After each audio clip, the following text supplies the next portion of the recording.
Bonjour à tous. Cette vidéo est la troisième d'une série sur Marie et sur son rôle de mère qui nous enfante à la vie éternelle. Nous allons y voir comment Marie parachèvera le plan de Dieu pour l'humanité. Ce plan se termine en deux étapes.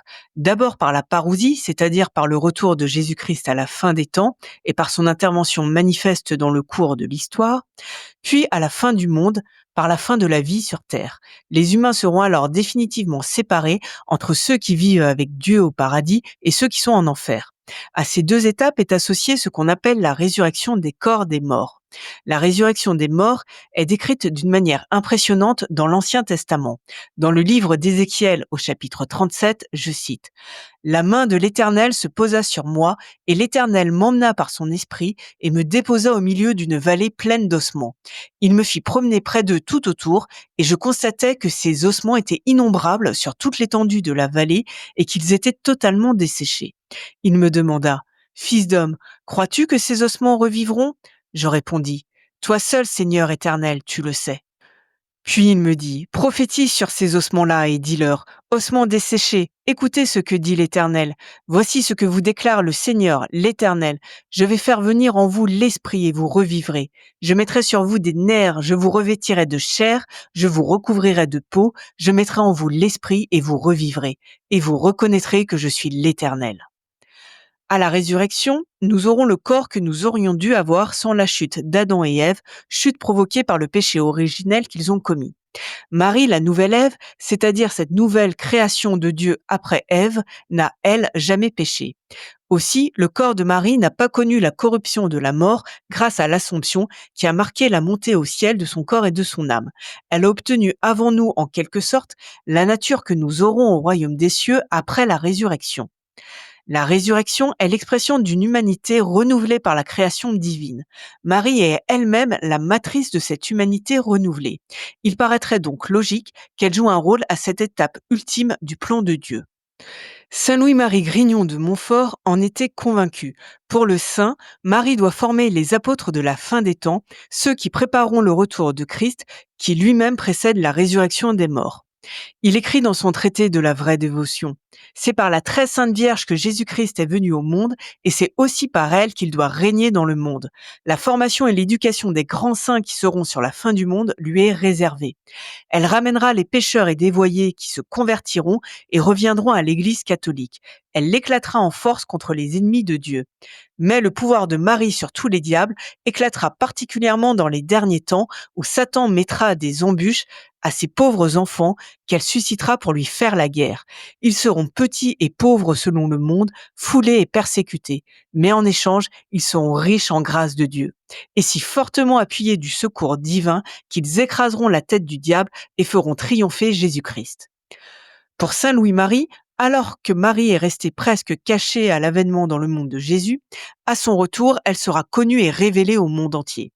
Quand on lit Louis-Marie Grignon de Montfort, il est remarquable de constater que ce prêtre, ayant vécu entre le XVIIe et XVIIIe siècle, a prophétisé sur le rôle de Marie à la fin des temps d'une manière très cohérente avec les apparitions et messages de la Sainte Vierge au XXe siècle. La tradition catholique attribue d'ailleurs à Marie le rôle d'écraser la tête du serpent à la fin des temps à travers le triomphe de son cœur immaculé, le serpent symbolisant Satan bien sûr. Ce rôle glorieux s'explique par son statut de nouvelle Ève. Satan a vaincu cette création de Dieu qu'est l'être humain en vainquant les premiers humains Adam et Ève qui ont ainsi perdu leur autorité spirituelle captée par Satan. Leur péché originel, en cédant à la tentation présentée par le serpent de choisir eux-mêmes ce qui est bien et mal au mépris de la parole de Dieu, a engagé tous les autres humains nés après eux. Les hommes portent en eux la blessure du péché originel qui les expose au péché, à la souffrance, à la mort et à toutes les limites de la condition humaine. Mais de la même manière, la nouvelle création de Dieu qu'est Marie a triomphé de Satan en restant pure de tout péché. Et c'est seulement la pureté qui permet l'union à Dieu, car sa nature est pure lumière, sans ténèbres en elle. Marie engage à son tour l'humanité nouvelle, transformée à son image et qui vient après elle. Cette humanité nouvelle est celle qui se forme après la mort de chacun pour ceux appelés à rejoindre le royaume des cieux avec une âme purifiée. Jésus a rendu cette union possible par son sacrifice à la croix pour le rachat de nos péchés, qui nous ouvre l'accès à son royaume. Ensuite, l'humanité nouvelle sera celle créée à la fin des temps, puis après à la fin du monde, après le jugement dernier. Et ensuite par la résurrection des morts, où le corps et l'âme se reconstitueront. Maintenant, on peut se demander quand ces temps de la fin auront lieu. Le Nouveau Testament les fait coïncider avec une grande apostasie, c'est-à-dire un rejet massif de la foi chrétienne. Or, il est frappant de constater, comme on l'a vu, le nombre important d'apparitions mariales à partir du 19e siècle, c'est-à-dire à partir de l'époque où s'est enclenché en Occident ce qu'on a appelé le désenchantement du monde, c'est-à-dire sa déchristianisation. Dans ses apparitions au 19e et 20e siècle, Notre-Dame demande souvent la dévotion à son cœur immaculé et la prière du rosaire. Dans certains cas, elle indique des sources d'eau pour des guérisons miraculeuses. Dans d'autres cas, elle valide certains dogmes comme l'Immaculée Conception et son rôle de médiatrice des grâces de Dieu. Elle appelle toujours les hommes à la conversion par le repentir de leurs péchés. Elle appelle donc les hommes à revenir vers Dieu. Dans plusieurs de ses apparitions, la Sainte Vierge avertit que si l'humanité ne touche pas le cœur de son Fils Jésus par son retour à Dieu, alors l'humanité ne réussira pas à éviter de grands malheurs dans un avenir proche. Une apparition de Notre-Dame très liée à la fin des temps est celle de La Salette en France en 1846. Les deux jeunes voyants de l'apparition, Maximin Giraud, 11 ans, et Mélanie Calva, 14 ans, découvrent la Sainte Vierge en pleurs. Lors de cette apparition, Notre-Dame leur donnera des messages en rapport avec le contexte de la société de 1846, notamment sur la crise des récoltes de pommes de terre et de blé. Mais elle fera aussi des prophéties, notamment de guerre, qui courent de la période de 1846 jusqu'à l'Antéchrist. Et elle délivrera à Mélanie Calva un secret qu'elle ne devait dévoiler qu'en 1858, soit 12 ans plus tard. Le message de ce secret est controversé et n'est pas reconnu par l'Église catholique parce qu'au fil du temps, il a été déformé par des mensonges et des manipulations. Mais même avant ces manipulations, la parole de Mélanie Calva avait été repoussée par le clergé français, bien que reconnue par le pape de l'époque et par son successeur. Car Mélanie Calva avait rapporté des critiques très sévères de la Sainte Vierge sur le comportement des prêtres de l'époque. Et elle avait prédit que l'Église serait infiltrée par des gens qui chercheraient à la détruire de l'intérieur. Elle avait aussi prédit que les gouvernants de ce monde essaieraient d'abolir tout principe religieux en favorisant l'athéisme, le matérialisme et le spiritisme, ce qui s'est effectivement produit. En fait, Notre-Dame de la Salette a prédit la prise de pouvoir de la franc-maçonnerie dans la deuxième moitié du XIXe siècle, franc-maçonnerie qui a violemment combattu l'Église chrétienne au nom de la laïcité. Elle a prédit des événements malheureux et une perte de la foi qui formeraient le terreau de l'avènement de l'Antéchrist de la fin des temps. Elle a aussi demandé et prophétisé la création d'un nouvel ordre religieux dénommé Ordre de la Mère de Dieu et missionnaire apôtre des derniers temps. On appelle cet ordre plus souvent aujourd'hui apôtre des derniers temps. Elle a dicté en pensée à Mélanie Calva la rédaction de la règle de l'ordre et lui a donné la vision de ses membres en action. Le pape Léon XIII a bien cherché à créer l'ordre demandé par la Sainte Vierge, mais sans succès, à cause de l'opposition violente du clergé français à l'époque. Vraisemblablement, cet ordre sera créé pendant les années de l'Apocalypse. L'appel de la Sainte Vierge devrait résonner en nous. Elle a dit à Mélanie: «J'appelle les apôtres des derniers temps, les fidèles disciples de Jésus-Christ qui ont vécu dans un mépris du monde et d'eux-mêmes, dans la pauvreté et dans l'humilité, dans le mépris et le silence, dans l'oraison et dans la mortification, dans la chasteté et dans l'union avec Dieu, dans la souffrance et inconnue du monde. Il est temps qu'ils sortent et viennent éclairer la terre. Allez et montrez-vous comme mes enfants chéris. Je suis avec vous, en vous, pourvu que votre foi soit la lumière qui vous éclaire dans ces jours de malheur. Que votre zèle vous rende comme des affamés pour la gloire et l'honneur de Jésus-Christ.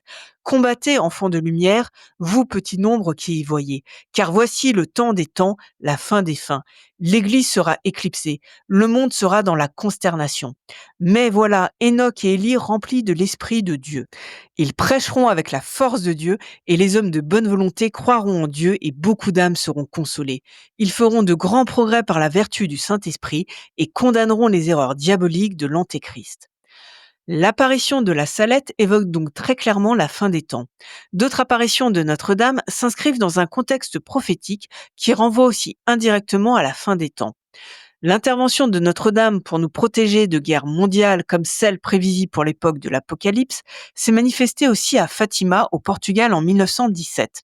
Elle y avait annoncé la fin prochaine, par la miséricorde de Dieu, de la Première Guerre mondiale. Elle avait prophétisé la Seconde Guerre mondiale et les crimes du communisme. Ces malheurs pouvaient être empêchés si les hommes revenaient à Dieu et si l'Église respectait certaines de ses demandes, ce qui n'a pas été fait malheureusement. Notre-Dame de Fatima avait aussi dit dans un de ses messages la phrase: «À la fin, mon cœur immaculé triomphera», ce qu'on peut interpréter comme se rapportant à la période de la fin des temps. De même, lors de ses apparitions à Amsterdam de 1945 à 1959, Marie s'est présentée comme la dame de tous les peuples. Elle a promis d'aider les hommes, s'ils l'écoutent, pour les protéger de guerres et de calamités. Celle-ci serait la conséquence, selon ses propres termes, de la corruption d'une humanité emportée par la confusion des esprits, d'une humanité qui renie son Créateur.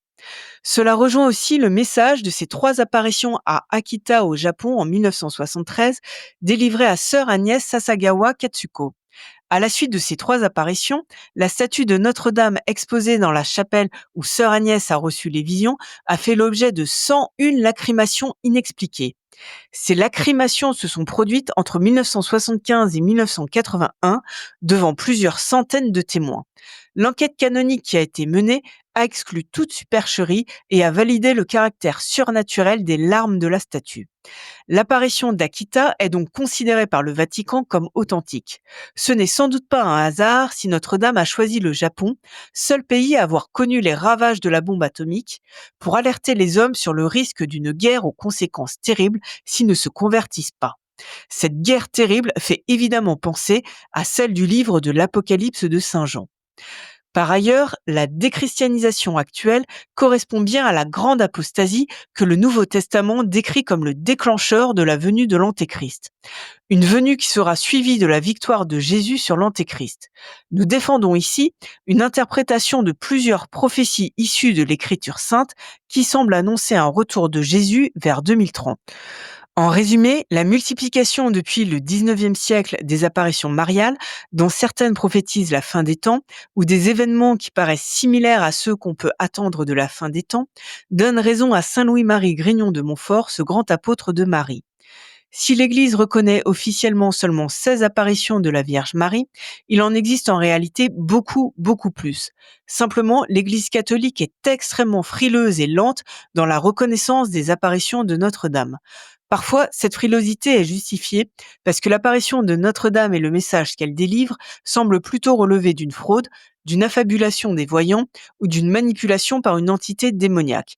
Certaines apparitions mariales mériteraient en revanche d'être reconnues et l'ont d'ailleurs été par l'évêque du lieu des apparitions. Mais quand le message associé à ces apparitions déplaît au Vatican, comme une prophétie sur des divisions dans l'Église ou la proclamation du dogme de Marie médiatrice des grâces divines, le Vatican refuse de reconnaître les apparitions. Depuis peu même, le Vatican se déclare incompétent pour faire les constats de supernaturalité des apparitions de la Vierge Marie. En tout cas, à partir du 19e siècle, la France, gratifiée par Dieu du titre de fille aînée de l'Église, a reçu le privilège d'être le théâtre de plusieurs apparitions mariales. On peut citer notamment l'apparition de la rue du Bac en 1830, de La Salette en 1846, de Lourdes en 1858, de Pontmain en 1871, de Notre-Dame du Dimanche en 1873 à Saint-Bauzille de la Silbe, de Pellevoisin en 1876, de l'Île Bouchard en 1947. Les 3 premiers pays par le nombre d'apparitions mariales sont l'Italie, la France et les États-Unis. Pour notre salut, pour la purification de notre âme, pour la protection de nous et de nos proches, pour la paix et la protection de notre nation, nous avons tout intérêt à écouter la demande du Seigneur. Comme l'a dit Marie elle-même à sœur Lucie, la voyante des apparitions de Fatima, Jésus veut se servir de toi pour me faire connaître et aimer. Il veut établir dans le monde la dévotion à mon cœur immaculé. À ceux qui s'y adonneront, je promets le salut et ces âmes seront chéries par Dieu comme des fleurs posées par moi pour orner son trône. Cherchons à devenir ces fleurs de Marie posées sur le trône de Dieu. Je vous remercie de m'avoir écouté. N'hésitez pas à liker, à diffuser cette information et pourquoi pas à nous rejoindre dans le monde non virtuel. Bonne journée et que Dieu vous bénisse.